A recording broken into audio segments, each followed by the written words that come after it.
Welcome, everybody. We see a couple of you in the room here. Hey, Mike. Hey, Steve. Can't see your faces, but I can see your name tags. So thanks for showing up. And Howie's here with me, Daniel Howlett, as you may know him. And we'll let a few folks trickle in as we get started here. And we'll do a brief intro, and then we'll get moving. We got a couple more folks tuning in here. Hello, Kelly. We'll just give a moment more for a few more, and the recording is in progress, so everything here will end up on the airwaves sooner or later. Just want to remind everybody that this webinar is being recorded, and by staying on the line, you consent to being part of that recording. Your name nor your voice will be used unless you ask a question live. Nobody can see any of that information. And this is the second to last CE webinar in our series for the season. We're excited to bring on our guest presenter today. That's Daniel Howie Howlett from RECCO Technologies. And we'll have him come through and give us a tutorial on the RECCO, its myriad uses, and have an opportunity for some Q&A. As many of you are professional users, I'm sure that you'll have some questions for Howie here that will illuminate a few items relating to the technology, and there'll probably be some things you'll learn here. Each year I go through a RECCO training and I learn something new about the device, the technology, or even its use cases. I'm quite impressed. So we'll get moving here. Welcome, Howie. Howie is our guest today, as RECCO is now a new partner of Aries. And we're excited to have them on board this year. We do have some RECCO product for sale in our store if you're looking for a reflector to put on your helmet or another garment, if it's not already embedded in there. And RECCO's support means that we can do more to serve our mission of saving lives through avalanche education. For those of you who don't know Howie, he is the Director of Training and Technical Support for RECCO in North America. He's been with RECCO since 1999. Which is quite a few years longer than my professional career. So kudos to you, Howie. And before that, he was splitting his time between Montana and Utah, where he worked as an avalanche specialist at the Alta Ski area since 1979. We were neighbors there, as I am a patroller at Snowbird, and Howie was just across the ridge line there. So we'd bump into each other on routes every so often. And it's great to see him here today in a slightly different context. We're devoid of our Gore-Tex, and we just get to talk about technology, which is, I think, one of our favorite things. So I'll turn it right over to you, Howie. You've got the mic and the floor. I just want to remind everybody that this is an hour long. We'll have time for Q&A at the end. Remember that since this is being recorded, you do have consent to being here.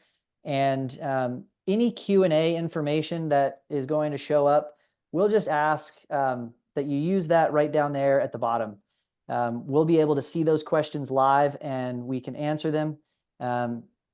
We will also have the opportunity to unmute your microphone and have you ask a question live if you'd like. So we have a small audience here, so we can maybe be a little bit more informal with the way that we go about that. So I'm going to, for real, hand it over to you now, Howie, and take it away.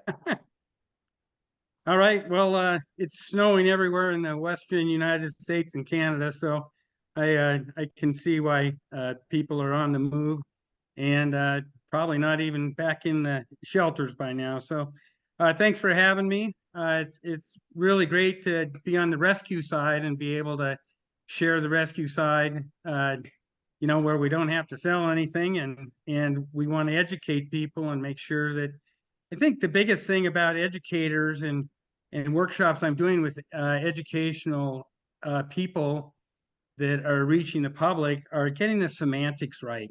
For us all to be able to call the items, the two parts of the system in RECCO, the same thing. And it's becoming really important as the 911 gets the calls now, and the SAR groups get the calls on whether it's a beacon or is it an avalanche transceiver. Is it a RECCO reflector? It's not a diode, it's not a chip, it's not.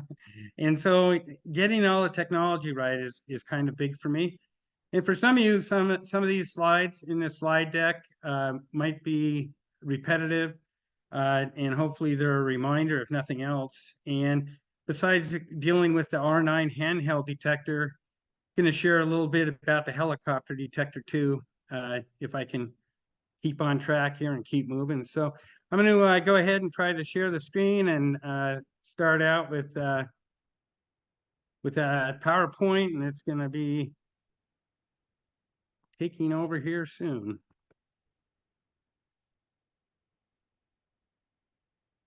All right, is that showing up okay there? We got you. We're ready to All be right, searchable. perfect. It's a two-part system. The reflector is called a reflector, although here it says passive transponder. When you're talking about it to the general public, you have to always remember to use the word reflector.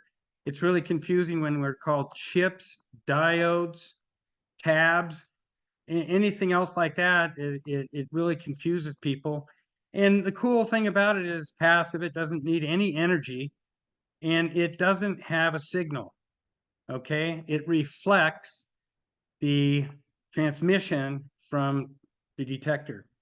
So that's really important to remember, and I'm sure you've all, hopefully all heard it by now. And this is just a nice graphic demonstration of how it doubles the frequency.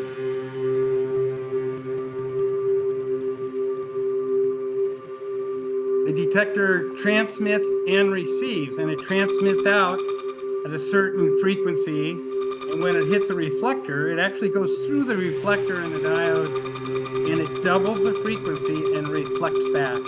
Think about it just like a flashlight in a mirror using the technology.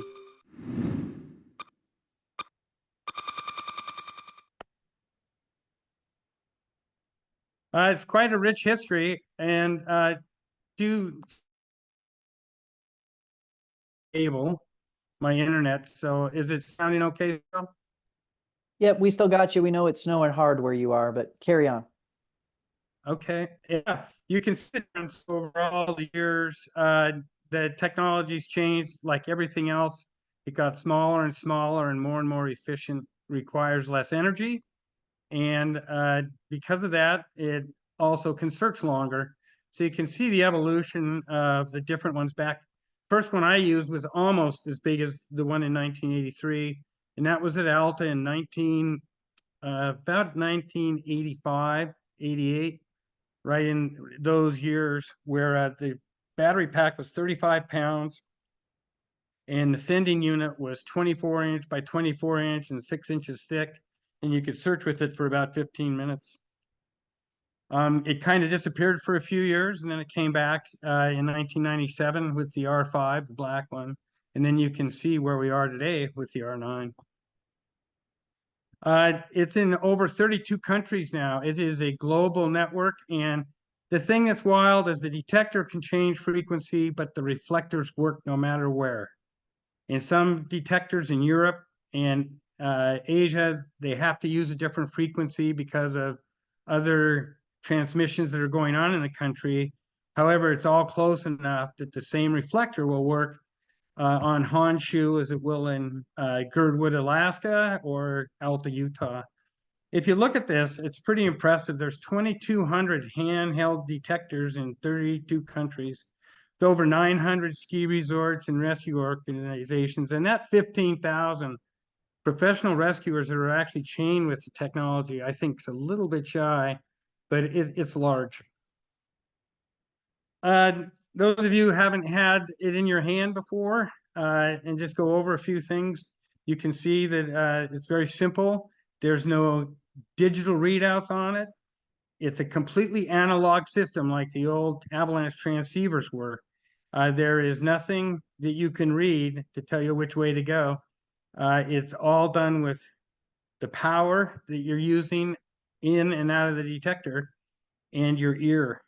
The other thing that's really great about the handheld detector, it can search for avalanche transceivers in the 457 band, which comes in handy if you're going into a place you want to really minimize the amount of people going in there, and all you're doing is clearing a situation, an avalanche where it's unknown if anyone's in it.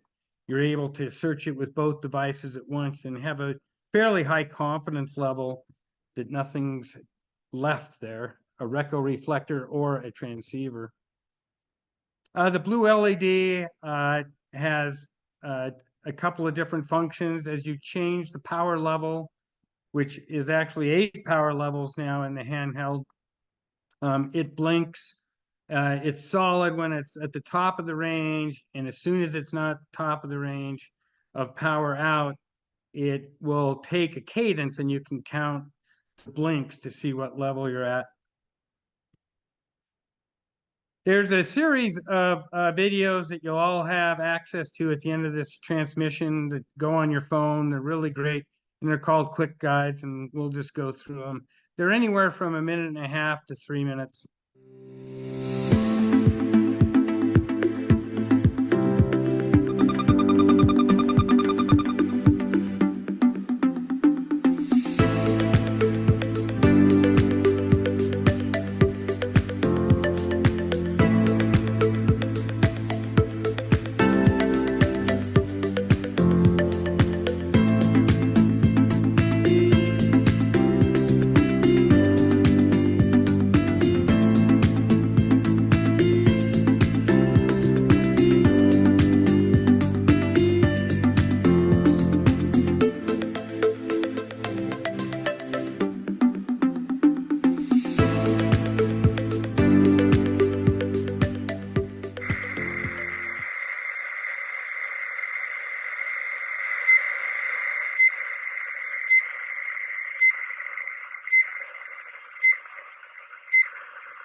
For those of you familiar with the system, I'm not going to spend a lot of time here on getting real deep in the weeds, but there is a polarity with the handheld detector. And the polarity means that it's a stronger signal when it's perpendicular or parallel with the angle of the reflector. And so it changes quite drastically at a 90-degree angle, like it's shown here in the picture. And those of you that have used it and know about it understand it, I hope. And that's, I think, the important part about this slide is it's why we use the motion we use when we're searching avalanche debris field, where we're not keeping it at the same angle as we're using our arm. The things that can affect the amount of range you have on it is water. Water does not allow the signal to transmit very far. And so you can see the density of the snow content. It doesn't mean it'll be turned off. It's a wet slide. It means you're going to have to change the way you're searching a little bit slower, maybe a smaller grid. And there's also the fact that the reflector that's in your equipment or your garment could actually be underneath your body when you're coming to a rest. Our bodies are 65% water, so that can shield it. But when you're searching in avalanche debris, you'll still be able to get a signal. It just won't be as strong and have the range. The possible effect of ground are people actually going in avalanches under rocks. There's a lot of vegetation in the avalanche, and there could be trees or animals over the reflector that's on the person. All those things can affect the range. the snow, you're saying 20 meters, 65 feet. That's not 65 feet deep, but it's a kind of a gradual idea of something being buried in average density debris, middle of winter, and probably a meter deep, and a good angle uh, of the first reflection in relationship to the detector as it's searching for you.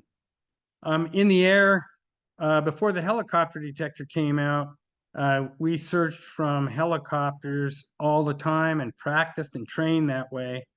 And it's amazing how far away you can be and still have a really strong signal with just a handheld detector.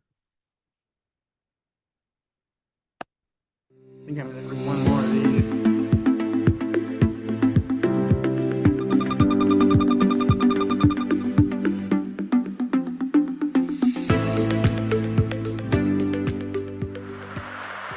This is probably the single most important thing you could ever do or you could ever teach anyone that uses a RECCO reflector, and that's the self-scan.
So the best is really a great thing. A lot of people are going with it because you don't have to take any time, especially when you're getting a call and it may be in or close to the resort and you have all your gear on for the day. You don't have to take anything off and worry about additional radios, cell phones, and other things. Once you put on the RECCO apron, it has a shielding effect material on it.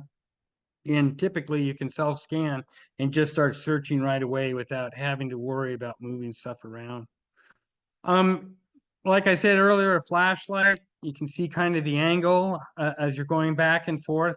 It's going fully across the body while you are also changing the angle. It's not a figure eight, it's more a back and forth orientation, and that's because you're trying to match the polarity to get the strongest signal.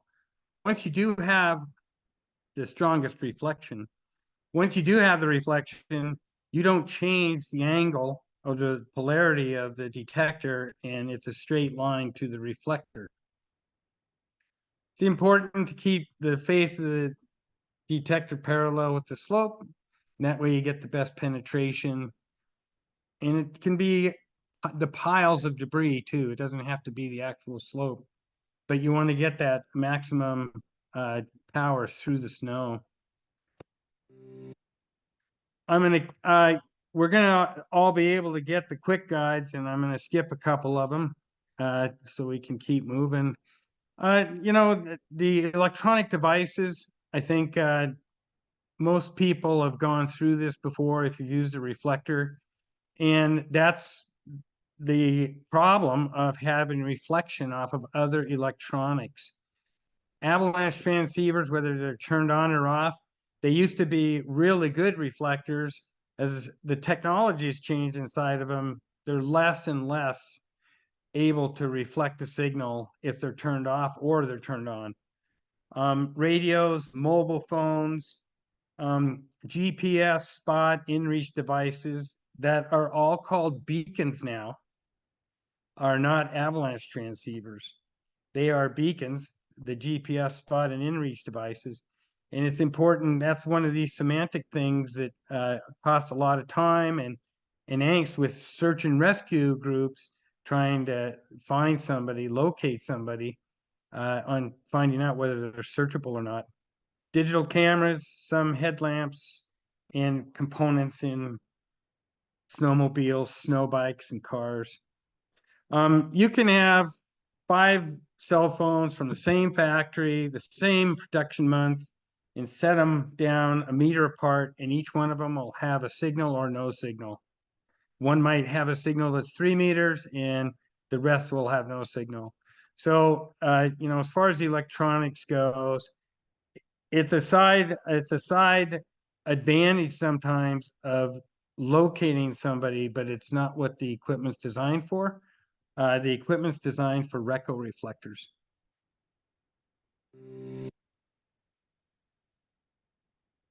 I'll leave this up for a second, and I think it's important to maybe put that on your phone. And there's 3 more quick videos that we didn't go through. I might go backwards to do the last one just to show you a multiple rescue scenario. And then we're going to move on and look at the helicopter world.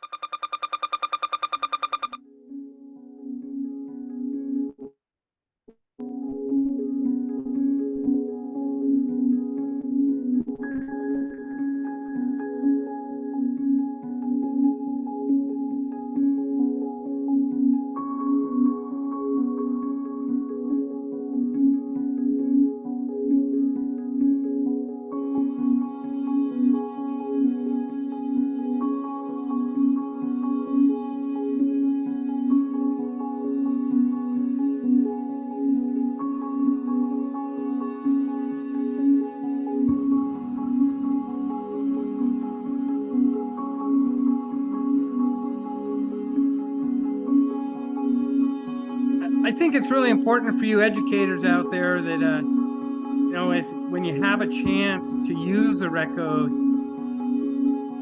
you're trying to teach people about it, is it can be used in really complicated scenarios, but it takes practice. And hopefully little tidbits like this will kind of help you set up scenarios where people can get better with the equipment.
Hopefully you'll never have to search with an avalanche, Doc. You can be the best person in the world, and it's difficult at best if there's a reflector on the animal.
I'd like to add something to that, and that is, you know, when you're searching with a detector, regardless of which type it is, either handheld or helicopter detector, if you're not searching on the highest power for the initial search, you have to, like they show you there, that you turn it down and you're searching. Well, you're searching on less power with the device and you're not getting a reflection. You still have to mark that spot or tell the accident site commander or whoever you're working with that that part needs to be researched. It is not searched by a RECCO detector unless it is searched on full power. And that's super special to remember that. You know, in North America, there's just the handhelds, and I can't zoom in on this. This is a recco.com, so feel free to go there. This is always updated. You can drive around on this map and zoom in and mouse over and look at if you're going to a different state on who has detectors. Not only search and rescue units, but also ski patrols and resorts. So it's a really useful source if you're traveling around, and this kind of just shows you the distribution from Alaska all the way through the western states and also back east.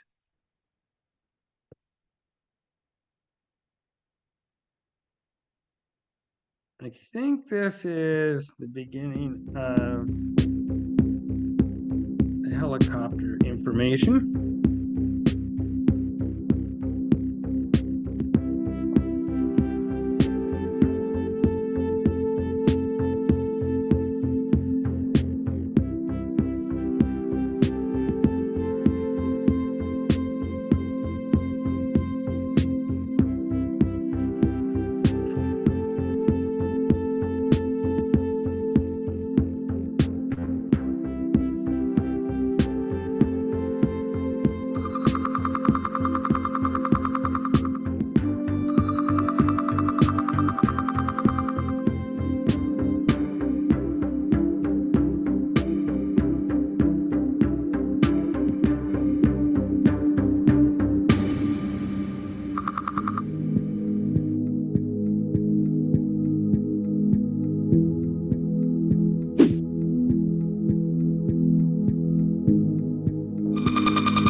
I think we probably have to update that number as far as people in the field.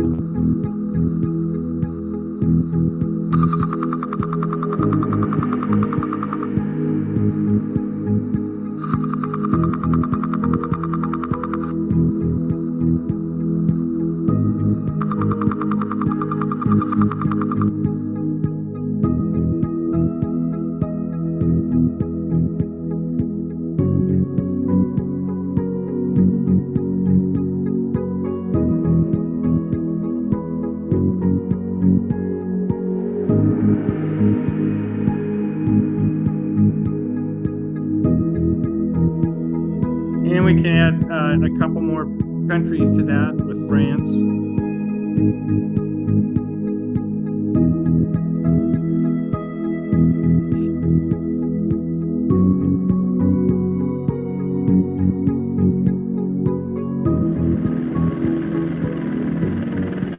Österreich ist das erste Land, wo wir seit 2019 flächendeckend das neue RECCO-Suchsystem im Einsatz haben. Wir haben in Österreich 4 RECCO-SAR-Detektoren positioniert und wir sind mit diesem System in der Lage, sämtliche Suchaktionen in unserem Bundesgebiet zu bedienen. Alle Personen, die Outdoor-Aktivitäten unternehmen, sollten eigentlich mit einem Reflektor ausgestattet sein.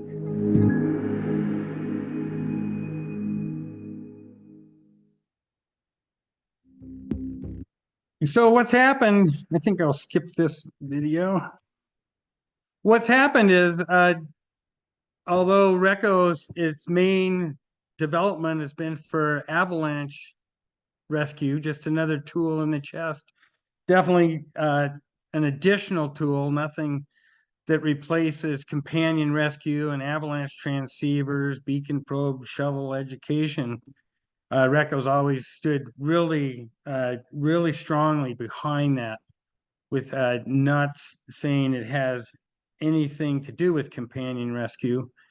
And now with the helicopter detector being able to search such large areas in a single swath, it's become basically a search and rescue tool year round. So it's really starting to get some support from all the brands that have been in it for winter activities, for summer activities. So I'm just going to go over kind of where the helicopter program is in North America and what we're doing, and show you the evolution of what happened.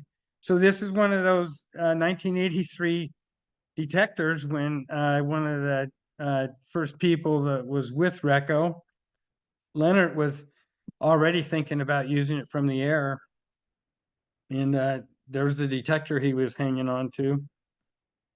The detector itself started out just like the handheld. You can see 15 years ago, the picture on the left, the first helicopter, that whole arrangement underneath, I think it weighed like 300, 400 pounds and had to be physically attached to the helicopter. And then as the electronics got smaller, Air Zermatt started a lot of development work and testing with RECCO, and they had a little airplane that was flying around for a couple of years. And I'm not sure who came up with the design that we have right now in the picture and hanging behind me, and that's the round detector that is on the cargo hook, or it's deployed on the hoist. The advantage of it is it works with all the reflectors that are in all the clothing and equipment that people are wearing year round in a lot of places anyway. And now places that make mountain biking apparel and hardware, as well as camouflage hunting clothes, footwear, ultra running. We're getting more and more into products that are year round that are going to be able to search for missing people. The search is pretty good with how much terrain it can cover, being 300 feet above ground level at 60 miles an hour. It's a 1-to-1 ratio, so at 300 feet high, your swath is 300 feet wide. And that's what you're painting as you're looking for a reflector to give a reflection back. It's basically 30 football fields a minute. I want you to listen to this. This is where hearing, that's not noise, just like when you turn on a handheld detector. That's called the search tone.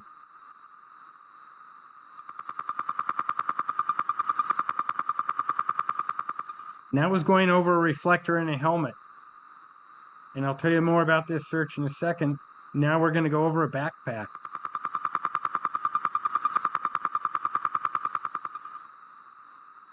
And this is just under 60 miles an hour, probably about 50, and 300 AGL.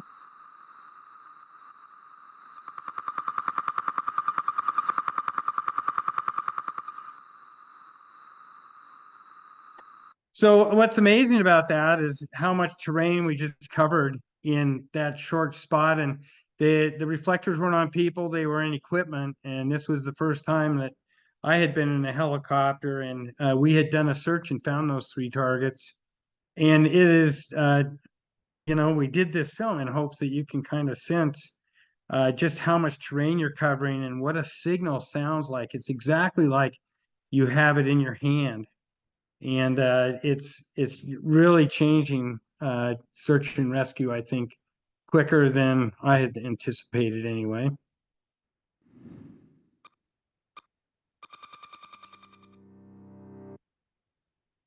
Basically, there's a remote control that is inside the aircraft.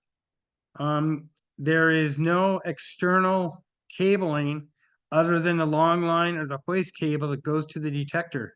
It is completely powered with inside the detector, its own battery sources. And this is completely powered by its own battery. And it plugs into the intercom system.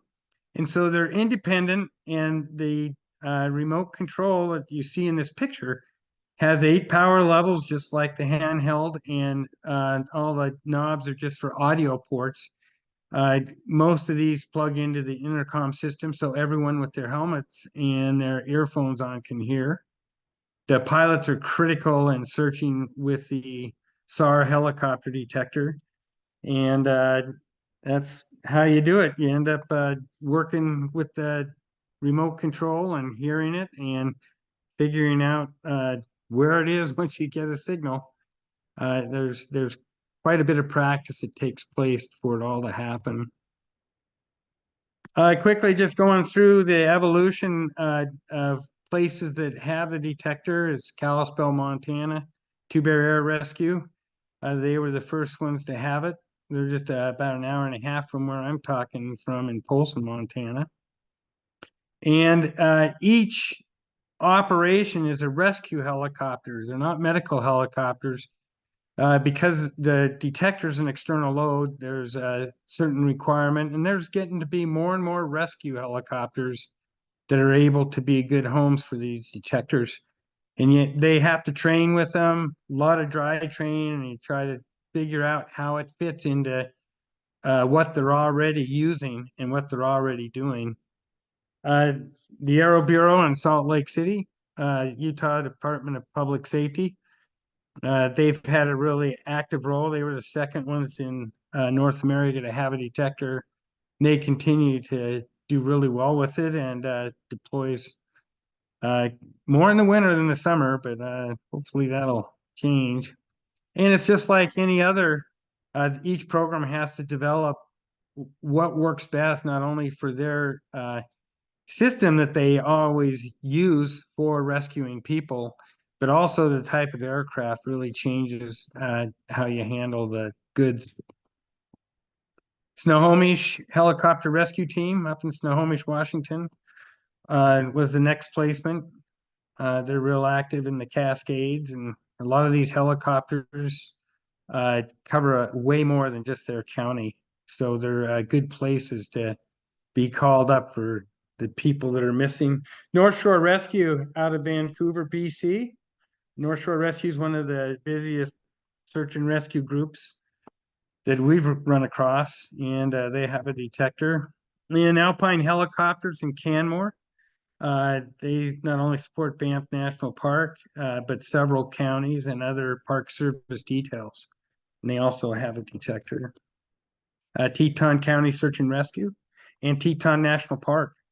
That's kind of a shared helicopter. And now we got to get a picture of a brand new helicopter that Teton County Search and Rescue actually own. But they're actively participating in training and working with the detector there in Jackson. The Alaska State Troopers Rotor Wing out of Anchorage, Alaska, and they provide, Alaska State Troopers provide rescue, search and rescue throughout the state of Alaska. And the first detector in Alaska is located in Anchorage. Wildcat Helicopters and Vernon Search and Rescue, their team there that has air support, and they're the ones that have the helicopter detector and training. Over in Colorado, the first placement in Colorado is at Colorado Highland Helicopters. It's out of Durango. And this is a non-government private company that's lending air support to search and rescue organizations. La Plata Search and Rescue are their closest ones that they work with. And to tell you it's year-round is Heli Secures in Quebec. And, you know, not a lot of avalanche in there, but there's a lot of missing people. And there'll be helicopters in the United States and the eastern U.S. in the next year or two. I'm pretty confident about that. Our last placement here in the West was Spokane Regional Air Support in Spokane, Washington, and they work in the region. In fact, they just help with getting someone out of an avalanche and bringing them home. Fortunately, it was a fatal. The RECCO detector wasn't used, but they're working in the panhandle of Idaho, supporting Shown County, and they go from Idaho all the way back to Snohomish in Washington. So Washington's the first state with 2 helicopter detectors. This is all the additional equipment that's going in. So you have to kind of think about it. Other than the avalanche world and winter rescue, is going to be a year-round tool. The vision is just to make everyone searchable. The more we get everyone educated about being outside and being searchable, we're seeing actually less missing people and more rescues and medical calls because of how searchable people are right now with all the beacons, the inReach, the spots, and all those. Right now, anyway, the trend this last summer was, it wasn't people were missing, it was people needed help. And you could get fairly close to them with these other devices. So something to think about. And the RECCO reflector, weighing a gram isn't bad insurance to be able to be found another way. And I think that's it. If I have, I think that's about it. Kind of had to rush through there, but I think I'm on time, and Yes, you are. Thank you, Howie. hey, hopefully that was worth the price of admission. Yes, indeed. And we have a kind of a technical audience here, and we've already got one question. So what I'll ask you to do is just to, for now, end your screen share, and we'll just bring your Yes. full face back to the screen there. We have a question from Mike Phillips, who's out of California, working with a ski area there. Mike, I might ask you, if you're still around here, to just ask this question live. So I'm going to unmute your microphone here and have you go for it, Mike. Can you hear us and unmute? Hi, Mike. Yeah. Hi, Howie. Thanks. Great overview. I'm an area course leader and also a ski patroller at Mammoth Mountain. Do a lot of training here. Oh, excellent. So maybe this isn't particularly for the education crowd, but wondering if you have any recommendations for searching in the vicinity of chairlifts or power lines. If chairlifts are powered down or not running, is the distracting signal less? It seems like the usual rules stay true of reducing the power, keeping the detector pointed down, shielding with your body, and shrinking your search strips really seems like the best tool. But wondering if have you actually had a reflection from a chairlift? I haven't. Even with the helicopter detector, like in that video, we're going over primary high voltage lines, and the helicopter detector at least isn't affected by it. I've never. Is it when you're searching around the base or the top, like the motor rooms, that you're having the interference? Or could you explain a little bit to me about that? Yeah, we do have a couple paths that terminate near the top terminal of chairlifts, and we've had some issues with transceivers and the RECCO, and those rules seem to hold true and be the most successful in running scenarios. But just wondering if you have any real world experience or any specific recommendations in those environments. Yeah, I think there's especially in resort, and that is the fact that so many people want to help when you have an avalanche.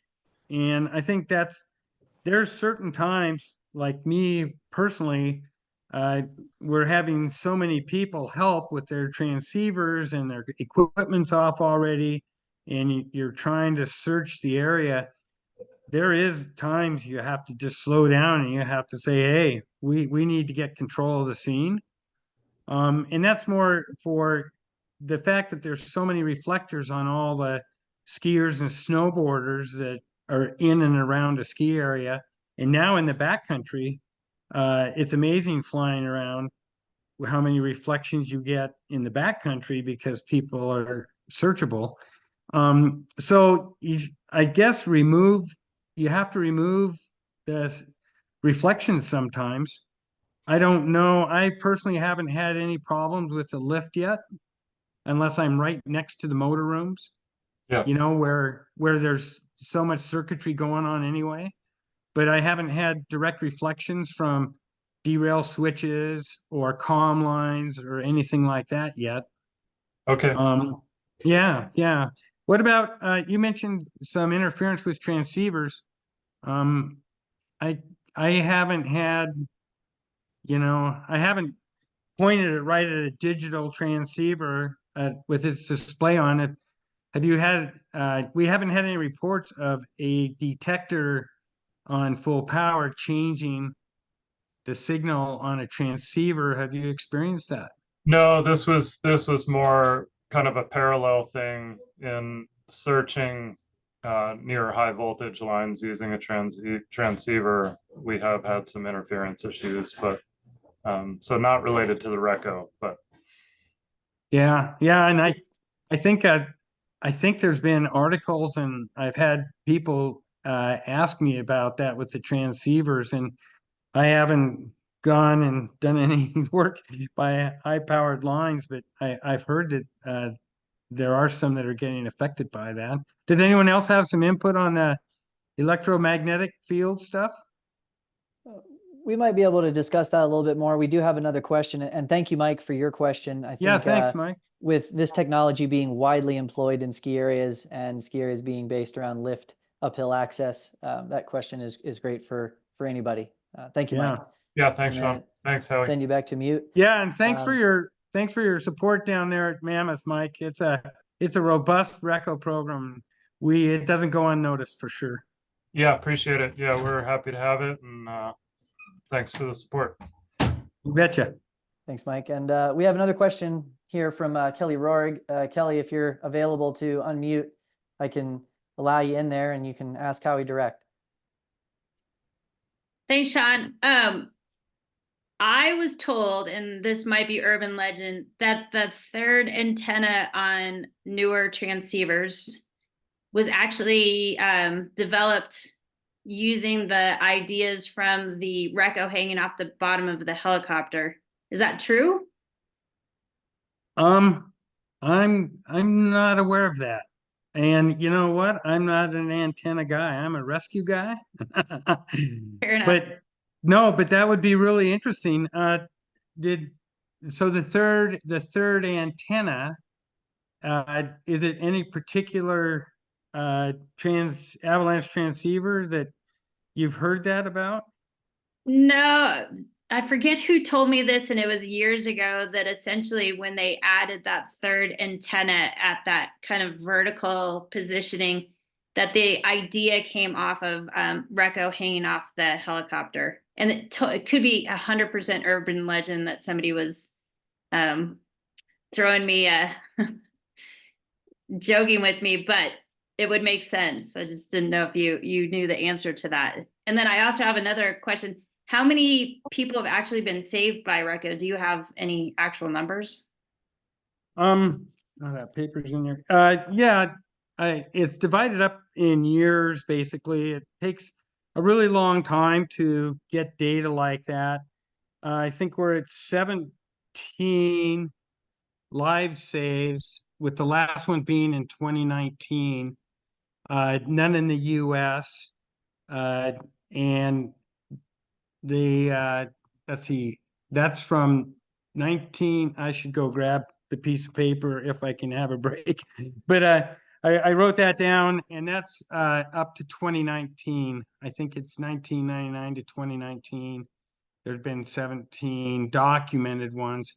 And as far as 2019 to now, there's been 37 RECCO finds. And a RECCO find means that a RECCO detector had something to do with bringing somebody home and getting the search finished. So those are the numbers I have right now. And it's really hard to get people and rescue organizations, even the heli bases, to get all the information. But there's always people at RECCO actively working on that. And that's the data I have for you now. Thank you. And Yeah, thanks for listening. Mike had a follow-up on that stat, if you have it. Were those 17 live saves avalanche rescue specifically? Yeah. All right. Yes. Mostly in Yeah, Europe or across the Yeah. world? Okay. Yeah, mostly in Europe. And yeah, that's it. Okay. Great questions from the audience. We do have some more time if somebody are thinking of a few. I have one for you, Howie. In regards to usage of this tool, you showed us a great map earlier that was available on the RECCO website, which is the concentration of the areas or organizations that are using this tool and have a detector base unit. What would your recommendation be for somebody who wants to get some hands-on with this tool to really see how it operates if they aren't necessarily affiliated with an organization? Is there kind of an open policy that folks can check these out? Or do you all do like a demo tour? Is there anything for our folks out I there? would say send everyone to Mammoth and get a hold of Mike. No, I'm just kidding, Mike. Hey, I think especially for area instructors and people in the education world, even though they're not having direct contact with it, I think more than not, any ski patrol or search and rescue group that has the detector would be probably more than happy to spend time with you and spend time training. But you will have to go to those professional organizations to be able to get your hands on a detector. And I think at least all the search and rescue groups I'm with that aren't affiliated with the ski industry or in resorts, they're all community volunteer folks that are really excited to help, especially with education. So I would say go ask. Awesome. And also, if you can't find anyone or you're going somewhere and you want some front loading done, Howie@recco.com is my email. And maybe I can help out because we're in contact with all of them all the time. That's excellent to know. Thank you for that suggestion. I think a lot of our area instructors are connected to their communities and likely would have the opportunity. For those who would be tuning in otherwise, just being friendly to your local ski patrol or rescue facilitators is one way to get in front of the tool. While we maybe wait for another question to crop up, I have another one, and it's one that I had sent you earlier, which was, if you had a key takeaway for either the recreational user or the professional user or both about the RECCO technology, what would that be? I think the key takeaway is that we want to always train for rescue. And unfortunately, we have to train for it because we still have accidents. The take-home point is with any rescue system that you have is you have to practice with it and have due diligence with it.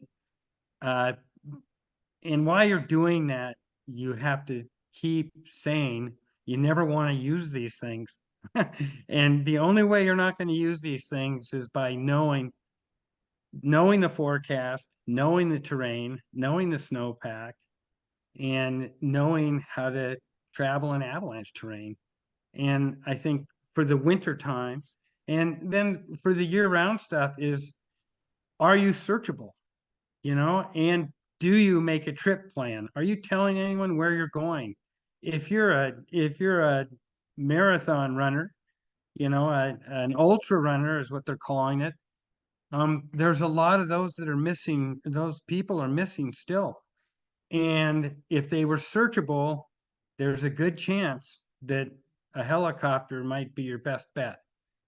And so I think is to be searchable year round and getting an education where hopefully you never use any of those devices is the most important part. I really appreciate grounding you there in reality. I think that's super important. And so, that kind of brings us to a conclusion here. We're going to have a opportunity to put this recording out, and also then in an email to all of our area instructors, a brief set of resources. Of course, getting in touch with you sounds like something you're up for. So if more questions arise, the audience today really thanks you for your time, Howie. We at ARI thank you for your time, and for RECCO's contribution and partnership to our organization that allows us to serve our mission, saving lives through avalanche education. As we conclude here, I'll just bring up that we have one more webinar coming up this season, and this one is on what does it mean to operationally manage risk. That'll be coming up on February 13th at 6 p.m. Mountain Time, and that'll be with a panel of Steve Conger, Ann St. Clair, and Josh Cole, a group of ARI professionals and professionals in their own right across the industry. We encourage you to attend that last webinar. And lastly, if you wouldn't mind telling us how we're doing, this QR code gives us some feedback and allows us to keep delivering continuing education that impacts your own professional development or your interest if you are a recreational user turning into these. So you can do that, and we'll also make that available online when we put this out. So we encourage feedback. We are a learning organization, and it really helps us improve what we do. So thank you for your time, Howie. Thank you, audience, for tuning in tonight on a Wednesday evening while it's snowing. And we wish you well. Take care, everyone. Hey, thank you to everyone. Thanks for coming. Ciao, ciao.